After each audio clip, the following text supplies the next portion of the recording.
Greetings, QVS AP World History students. I hope you are having a good weekend, yet productive, and hopefully you weren't too stressed out about the Essential Unit 1 test, although you probably were, considering it was your first assessment for this year.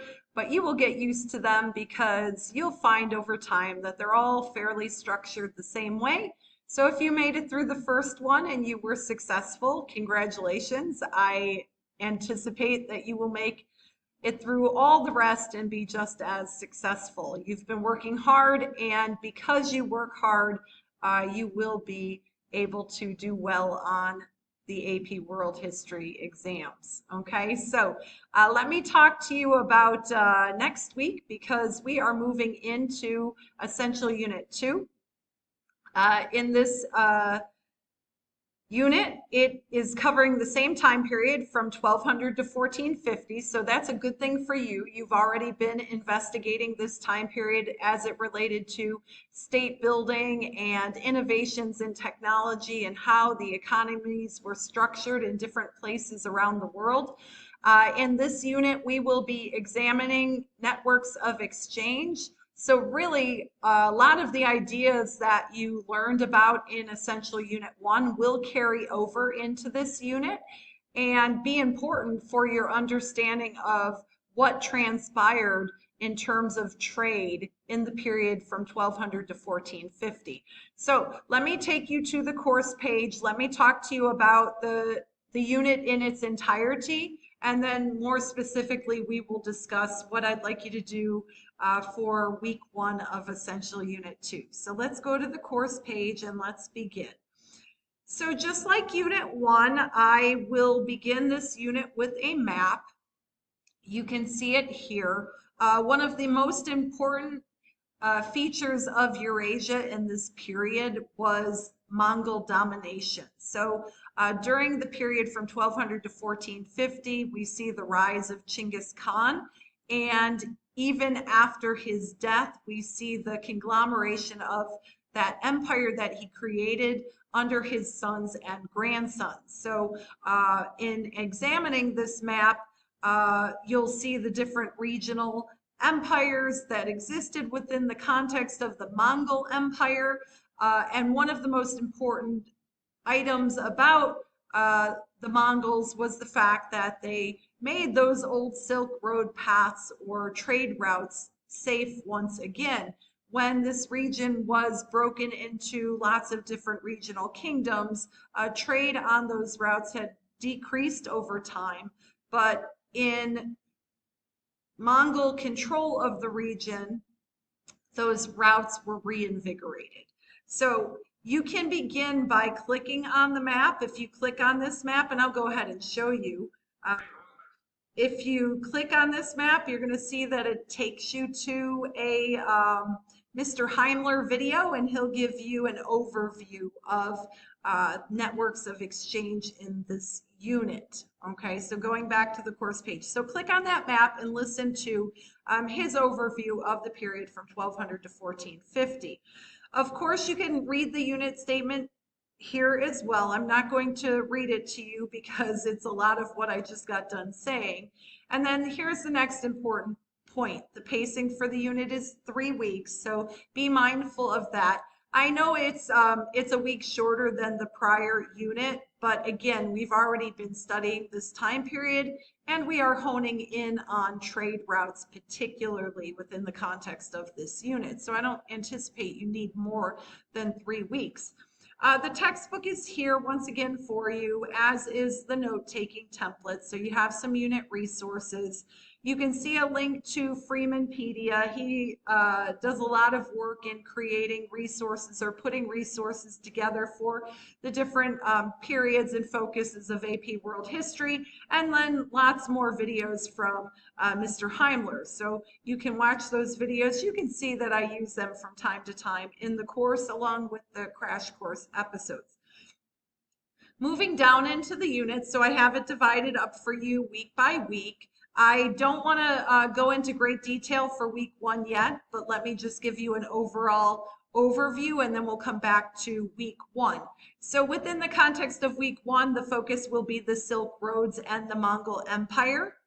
Moving on to week 2, there will be 2 focuses in that unit, or in that week, I should say, sorry. The Indian Ocean, which you already read in Unit 1, an article called Southernization by Linda Schaefer. So this is going to build off of what she presented in that article from Unit 1. The Trans-Saharan trade routes. And then in week 3, we will look at cultural consequences of connectivity. I'll have you do a real fun activity with looking at Islamic architecture and how it influenced lots of different regions of the world. And we'll look at environmental consequences of connectivity. The main focus there will be the Black Plague. And then finally, this will be more fun, a little activity of would you rather as it relates to kind of like summing up the unit. I'll talk more about that when we get into week 3, but I think you'll have some fun with that. And then the assessment will be made available for you on October 23rd. And like unit 1, there will be 2 different parts. So going back up to week 1, let me speak more specifically to this week and talk to you about what you need to do in order to demonstrate mastery. One of the first items on the list is a map project where you will outline networks of exchange. And I thought we would try something different here. I don't know if any of you have ever used Jamboard, but it's a fun digital way to create maps. So let me take you into this activity. I begin with like a little instructional video of how to use Jamboard. So if you've never used it before, I'd encourage you to watch this video. You're going to find that it's very easy. If I can figure it out, I think you can figure it out. I'm much more technologically challenged. So you can watch this video here, and then I outline step for step what you need to do. So in this map, you are going to draw trade routes on a digital map as they existed from the period 1200 to 1450. Watch the tutorial, make a copy of the map jam that I already have. So if you open this link here, and I have to emphasize this, it's very important that you make a copy of this. Don't just start doing your work on my map, okay? Make a copy. You can see that this already says copy. You have to make your own copy of it, okay? And there's a couple pages there for you. So make a copy of that map there. Examine my sample map. So since this is the first time we're doing this, I created a sample one for you. So if I open here, you're going to essentially see what's going to be on your map, but hopefully you can make it a little bit different from mine. Perhaps you'll use different pictures than what I have here. So ultimately, this is what we are hoping to achieve. And like I said, I put this here mainly because it's the first time that you're doing this. And as we do more Jamboards, I'll have you work a little bit more independently. Open the document attached here. And essentially on this document, I outline for you what I want on your map. So it is outlined task 1, one by one. So we'll start with Champa rice. You can read about Champa rice. You can see I give you some maps here on it. You're going to label it on the main Jamboard map. Task 2, we move on to porcelain. And again, as you move through this document, you'll see task by task, you will be adding something different to that Jamboard map. Moving on to task 4 with tea, and task 5, followed by task 6 and the importance of the South China Sea, followed by Southeast Asia and the importance of the Strait of Malacca. Task 8 builds much again on the importance of the Malaccas. And task 9, you'll outline on your map the spread of Hinduism and the spread of Buddhism, Islam, and then the Indian Ocean trade routes, which were hugely important to the region.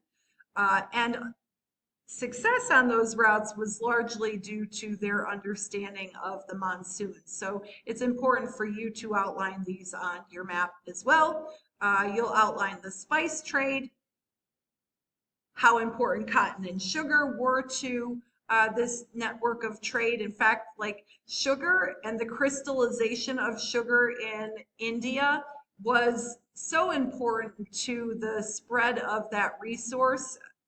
Moving on, the importance of the Swahili city-states along the East African coast, the gold and salt trade, continuing on, the importance of the Mediterranean region, the guilds in Europe, the Hanseatic League, all of these items, and the spread of disease you will label on that map. So that document here kind of takes you through task by task what to label on the map. Everything here is for you, and it essentially, in looking at this map or in examining the map when you're done, will have you have a nice understanding of the importance of trade during the period from 1200 to 1450. Okay, so that's the first activity for the week. And then moving on into some more simpler tasks. You'll watch a crash course episode on the Silk Road.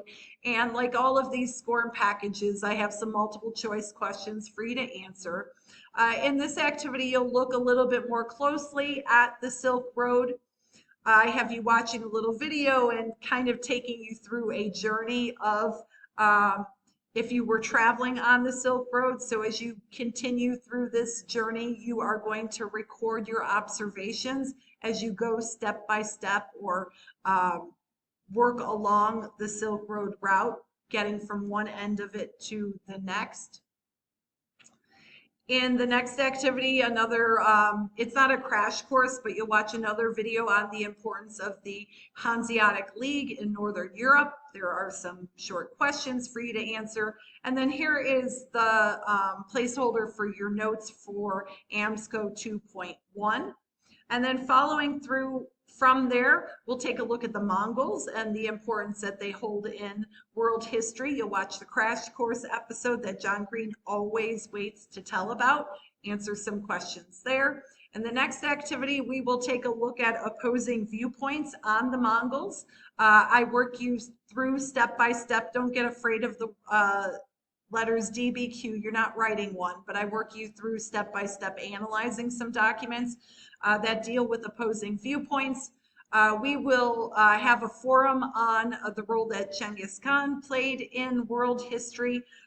Essentially, my question is, were they barbarians or were they unifiers? I need you to pay particular attention here because I have given you your role that you have to argue, and then you will have to make counter arguments with the students or your classmates who hold opposing viewpoints or who have been assigned opposing viewpoints on this topic. So that forum that time is a little bit different, so pay attention to the instructions there. And then finally, the last AMSCO note sheet placeholder for section 2.2. So that is week 1 for Essential Unit 2. Again, I hope you successfully made it through Essential Unit 1. And as you finish up those tests, you should be hearing from me my observations of your progress in that unit. And then we will continue and move forward with Essential Unit 2. So good luck on the test if you haven't taken it already, and get ready for Essential Unit 2. Remember to contact me if you ever have any questions. I am happy to help. Have a great day.